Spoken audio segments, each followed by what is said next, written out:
আমলই আপনার জান্নাতে যাবার মূল কারণ, এবং আমল আপনাকে জাহান্নামে নিয়ে যাবে। এই সম্পর্কে বহু হাদিস আছে। আরেকটা হাদিস দিয়ে শুরু করি, যেটা ইমাম বুখারী এবং মুসলিম কিতাবুর রিকাকে এনেছেন। ইমাম বুখারী বলেছেন, আল জান্নাতু আকরাবু ইলা আহাদিকুম মিন শিরাকি নালিহি ওয়ান নারু মিসলু যালিক। জান্নাত তোমাদের জুতার ফিতার চাইতেও নিকটে, জাহান্নামটাও কিন্তু তাই, তোমার জুতার ফিতার নিকটে। কেন বলা হলো এরকম যে জুতার ফিতার নিকটে? তার মানে আমরা প্রতিদিন যে কদম ফেলি, হয় সেটা জান্নাতের জন্য, আর না হয় সেটা জাহান্নামে গিয়ে পতিত হবে। দুইটার একটা জায়গায়, কারণ পরকালের মধ্যে দুইটার বিকল্প কোনো জায়গা নাই। নাকি কারো জানা আছে? আমরা জানি পরকালে বিচারের মাঠের পর দুইটা জায়গা হবে, হয় জান্নাত আর না হয় জাহান্নাম। কোরআন আল্লাহ বলছে, ফারিকুন ফিল জান্নাহ ওয়া ফারিকুন ফিস সাঈর। একটা দল জান্নাতি হবে আর একটা দল জাহান্নামী হবে, মাঝামাঝিতে কোনো পথ নাই। তো দুইটাই পথ। এই জন্য রাসূল সাল্লাল্লাহু আলাইহি ওয়াসাল্লাম বলেছেন, আমাদের কদমগুলো যেই উদ্দেশ্যে পড়া হয় জমিনে, একটা জান্নাতের জন্য পড়ে আর একটা জাহান্নামের জন্য পড়ে। ওটা কিভাবে নির্ণয় হবে? নিয়ত, ইচ্ছা, পদ্ধতি, ধরনের উপরে নির্ভর করবে যে এই কাজটা কি। যেমন আজকে আমরা কথার কথা যদি বলি, আজকে আমরা এখানে জড়ো হয়েছি আল্লাহর ঘরে, মসজিদে বসা, ইসলামিক আলোচনা শুনতেছি, এটা একটা কর্ম, উদ্দেশ্য করে আসছেন অনেকে। এই কর্মটা কি আশা করা যেতে পারে আল্লাহর কাছে? এটা আমাদেরকে কোথায় নিয়ে যাবে, জান্নাতে না জাহান্নামে? আশা করি যদি এই মুহূর্তে আমাদের মৃত্যু হয়, এই ভালো কাজ অবস্থায় যদি আমাদের মৃত্যু হয়, আশা করতে পারি ইনশাল্লাহ এই কাজ আমাদেরকে জান্নাতে নিয়ে যাবে। আর এই মুহূর্তে কেউ না কেউ কোনো না কোনো হোটেলে আছে, কোনো না কোনো সিনেমা হলে আছে, কোনো না কোনো টিভি মুভির সামনে আছে, আছে না? সময় তারও পার হচ্ছে। সেও কি আমাদের মতো এখন এই মরলে দাবি করতে পারবে যে আমি এই মুহূর্তে মরলে আমি আল্লাহর কাছে জান্নাত পেতে পারি? নাও, দাবি করতে পারবে না। কারণ কি? আমাদেরকে এটাও জানিয়ে দেওয়া হয়েছে, যেটা ইমাম মুসলিমের বর্ণনায় পেয়ে যাবেন, ইউবাসু কুল্লু আবদিন আলা মা মাতা আলাইহি। একজন ব্যক্তিকে যখন হাসরের মাঠে উঠানো হবে, বিচার হবে ওই অবস্থার উপরে কেন্দ্র করে যে অবস্থার উপরে তার মৃত্যু হয়েছিল। তার মানে একজন ব্যক্তি 60 বছর পাপী ছিল, কিন্তু যেই দিন যেই মুহূর্তে তার মৃত্যু হয়েছে সেই দিন সে মুসলিম এবং সৎলোক। ওই মুহূর্তে রাসূল সাল্লাল্লাহু আলাইহি ওয়াসাল্লাম বলতে চাচ্ছেন, এই শেষ দিনের মুসলিম হওয়া, শেষ মুহূর্তের ভালো হয়ে যাওয়া, এটাই তার জান্নাতে যাওয়ার জন্য যথেষ্ট হয়ে যাবে।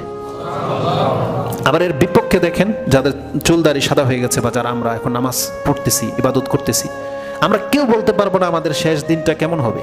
তবে আল্লাহর কাছে সব সময় চাইতে হবে যে আল্লাহ আমার শেষ দিনটা যেন ভালো হয়, আমি যেন ইসলামের উপরে মরতে পারি, এটা চাইতে হবে। কারণ আল্লাহ বলতেছেন, আল্লাহ তামুতুন্না ইল্লা ওয়া আনতুম মুসলিমুন, তোমরা কিন্তু মুসলিম না হয়ে কিন্তু মরো না। এটা হচ্ছে সর্বশেষ আল্লাহর ডিমান্ড, যে তুমি অন্তত মরবো তো সবাই, তোমার মৃত্যুটা যেন মুসলিম বিহীন যেন না হয়। তার মানে এর আগে তুমি কি ছিলা, মৃত্যু মুহূর্তে যেন তোমার মৃত্যুটা মুসলিমের মতো করে হয়, মুসলিম হয়েই যেন হয়, তাহলে এটা নাজাতের আশা করা যেতে পারে। তো এক হাদিসে আছে, প্রত্যেক ব্যক্তিকে ওই অবস্থায় উঠানো হবে যে অবস্থায় তাকে পাওয়া গেল। আর রাসূলুল্লাহ সাল্লাল্লাহু আলাইহি ওয়াসাল্লাম বলছেন, যার শেষ ভালো তার সব ভালো। আল আমালু বিল খাওয়াতিম, এই জুমলাটা হচ্ছে ইমাম বুখারী রাহিমাহুল্লাহ, তিনি রাসূল সাল্লাল্লাহু আলাইহি ওয়াসাল্লাম থেকে কোট করেছেন, যে রাসূল সাল্লাল্লাহু আলাইহি ওয়াসাল্লাম বলেছেন, আল আমালু বিল খাওয়াতিম, আমল তো ওটাই গণ্য হবে যেটা তার কাছ থেকে সর্বশেষ পাওয়া যাবে। তার মানে একজন ব্যক্তির 60 বছরে কিভাবে কেটেছে এটা গণ্য হবে না, যেই দিন তার মৃত্যু হবে, যেই অবস্থাতে, যেই ঈমানের উপরে তার মৃত্যু হবে, আল আমালু বিল খাওয়াতিম, এটাই হবে তার বিচারের জন্য, চূড়ান্ত ফয়সালার জন্য, হিসাব নিকাশের মূল কারণ। এটা যেমন আমাদের জন্য সুসংবাদ, এটা আমাদের জন্য অনেক বড় একটা ধমক। এখন এটাকে যদি কেউ সুসংবাদ করতে চায়, তাহলে আমাদেরকে সবসময় কোনো না কোনো ভালো কাজের সাথে নিজেকে জড়িয়ে রাখতে হবে। কিন্তু যখনই ভালো আবার যখনই খারাপ আমাদের দ্বারা হয়, তখন আমাদের জন্য এটা সতর্কবাণী যে এই খারাপ অবস্থায় যদি এখন আমার মৃত্যু হয়ে যায়, তাহলে এর আগে যে আমি পরহেজগার ছিলাম ওটার আমাকে বাঁচাতে পারবে না, কারণ আমার মৃত্যুটা হয়েছে খারাপ অবস্থার উপরে। এটার একটা বড় প্রেক্ষাপট আছে আর কি, এটা বুঝাইতে গেলে অনেক প্রশ্ন চলে আসবে অনেক, কিন্তু আপনি সহজ ভাষায় বুঝে নেন, এটাই ইসলাম। আপনি বুঝতে না পারলে আমাকে প্রশ্ন করতে পারবেন, কোনো সমস্যা নাই, কিন্তু জেনে নেন এটা ইসলাম। এটা একটা আল্লাহর মহত্ব আল্লাহ দেখিয়েছেন। সেটা কি? যে একজন ব্যক্তি, আল্লাহ যে কোনো ব্যক্তিকে ফেরত নিতে চায়, আল্লাহ তাকে অপশন দিয়ে দিয়েছে। তোমার সারা জীবন কেটেছে ভুল পথে, কিন্তু শেষ দিনে যদি তুমি আল্লাহর বান্দা হয়ে প্রমাণ করে দিতে পারো, যাও, আল্লাহ তোমাকে ক্ষমা করে দিবে। আল্লাহ এটা একটা প্রস্তাব পেশ করেছে। বলেন তো দেখি, এটা পুরো পৃথিবীবাসীর জন্য কত বড় একটা রহমতের বাণী। রাসূল এই কথাটা বলেছেন, একজন গোলাম তার চাচাকে কথা বলে নাই, ইয়া আম্মি কুল লা ইলাহা ইল্লাল্লাহ, ওয়াহাজ্জুলাকা বিহা ইনদাল্লাহ, শেষ দিন বলছে আপনি এখন লা ইলাহা ইল্লাল্লাহ বলেন, এটা আমি আল্লাহর কাছে হুজ্জত হিসেবে পেশ করে দেব, শেষ মুহূর্তে। কিন্তু সে বলে নাই। একটা ইহুদির ছেলে রাসূল সাল্লামকে মাঝে মাঝে দেখতে আসতো, কিছু উপঢৌকন দিত, মানে খেদমত করতো। রাসূল সাল্লাম শুনলেন সে অসুস্থ, চলে গেলেন রাসূল সাল্লাম ওই ইহুদির ঘরে। একবার ছেলেটা রাসূল সাল্লামের দিকে তাকায়, একবার তার বাবার দিকে তাকায়। শায়িত অবস্থায় ছিল, মুমূর্ষু অবস্থায়। রাসূল সাল্লাম বলছেন, ইয়া গোলাম কুল লা ইলাহা ইল্লাল্লাহ, হে ছেলে তুমি বলো যে লা ইলাহা ইল্লাল্লাহ। ছেলেটা তার বাবার দিকে তাকালো, তখন বাবা বলল যে আতা আবুল কাসিম। তার রাসূল সাল্লামের উপাধি ছিল আবুল কাসিম। বলছে আতা আবুল কাসিম, এই জন্য তিনি বললেন যে মুহাম্মদের মতন ব্যক্তি, কোনো ব্যক্তি ইসলামটাকে গ্রহণ করে নিতে পারে, আল্লাহর বান্দা হয়ে যেতে পারে, তাহলে এটা তার জীবনের জন্য সব থেকে বড় সাফল্য, সব থেকে বড় সাফল্য। তো জীবনের শেষ মুহূর্তটা যেন আমাদের ভালো কাটে, এই জন্য আমাদেরকে কি করতে হবে? সব সময় ভালো কাজের সাথে লেগে থাকতে হবে। আমরা অনেক সময় এক্সাম্পল এইভাবে দিই, জুমার নামাজটা যখন আমরা আদায় করি তখন তো ইবাদতের মধ্যেই থাকি। তখন যদি কারো মৃত্যু চলে আসে, হাদিসের বর্ণনা অনুযায়ী সে লোক জান্নাতি, এতে কোনো সন্দেহ নেই।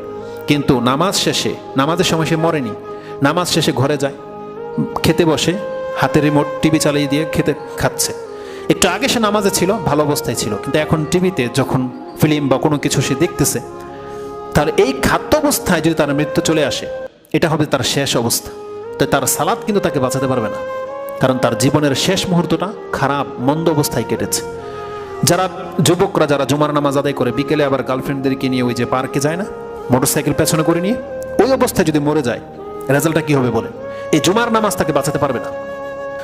তো বিষয়টা হচ্ছে আমাদেরকে একের পর এক ভালো ভালো কাজে লেগে থাকতে হবে।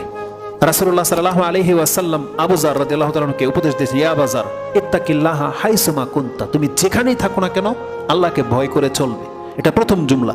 তার পরের সেন্টেন্সটাই হচ্ছে ওয়াতবি'is সাইয়্যাতিল হাসানাত, আর যখনই তোমার দ্বারা কোনো অপরাধ অন্যায় ত্রুটি হয়ে যাবে, তার পরপর আরেকটা ভালো কাজ করার ইচ্ছা করবে, চেষ্টা করবে, তামহুহা। তাহলে এই যে একটু আগে যে তোমার অন্যায়টা, অপরাধটা, তার একটা ভুল বা একটা অজ্ঞতা হয়ে গেছে, এই ভালো কাজটা করে নিলে আল্লাহ সেটাকে মিটিয়ে দেবেন। এখানে কয়েকটা বিষয়, আল্লাহকে ভয় করা ব্যক্তির দ্বারাও পাপ হতে পারে, ভুল হয়ে যেতে পারে। কারণ সাহাবী, তাকে বলা হয়েছে ইত্তাকিল্লাহা হাইসুমা কুনতা, যেখানেই থাকো না কেন আল্লাহকে ভয় করে চলবে। তাহলে আল্লাহকে ভয় করে মুত্তাকি ব্যক্তি। তারপরে বলা হয়েছে তারপরে যদি তোমার দ্বারা কোনো ভুল হয়ে যায়, তারপর আরেকটা ভালো কাজ করে নেবে, তাহলে কি হবে? তামহুহা, তাহলে এই অপরাধটা মিটে যাবে। এটা কিন্তু এক্ষেত্রে এটাও জেনে নেন, এটা কিন্তু ছোট অন্যায়ের ক্ষেত্রে। কিন্তু কেউ যদি এখন কারো লাখ টাকা মেরে খায়, তারপরে এসে যদি 2 রাকাত সালাত আদায় করে, কি মনে করেন হাদিসের ভাষ্য অনুযায়ী মাফ হবে? মাফ হবে না। এটা কাবিরা গুনার ক্ষেত্রে না, ছোট গুনার ক্ষেত্রে। আমরা রাস্তাঘাটে চলতে গেলে আমাদের পাপ হয় না? কত রকমের গুনাহ হচ্ছে। খিটখিটে মেজাজ, কিছু হইলে একটা বাজে মন্তব্য করে দিলাম কারো সম্পর্কে, এটা তো পাপ। তারপরে ধৈর্য না ধরা, তাড়াহুড়া করা, অটোতে বসছে, আমরা তো আর সবাই দামি মানুষ না, এখানে অনেকে আছে পয়সা হলো, আমরা তো পয়সা হলো না, আমরা তো চড়তে হয় অটো দিয়ে, তাই না? 5 টাকা 10 টাকার ভাড়া, পাশে এসে মহিলা বসে যায়।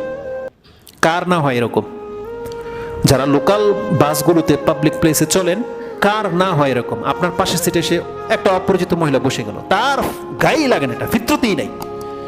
এটা যে মানে হওয়ার না, এটা বাংলার মুসলিমদের মহিলাদের এই ফিতরতেই নেই, গায়রতি লাগে না, বরং সে চাইলে আপনাকে আরো ধাক্কা দিয়ে বসবে, এমন হয়ে গেছে তাদের নেচার। মুসলিম মহিলাদের কথা বলতেছে, আর যারা বেদিন তাদের কথা তো ভিন্ন। আর বহু পুরুষের স্বভাব দেখেছি আমরা, যেই সিটটার মধ্যে মহিলা বসা, ও এগুতে এগুতে ওই জায়গায় গিয়ে দাঁড়ায়। এটা তো সবারই জানা, তাই না?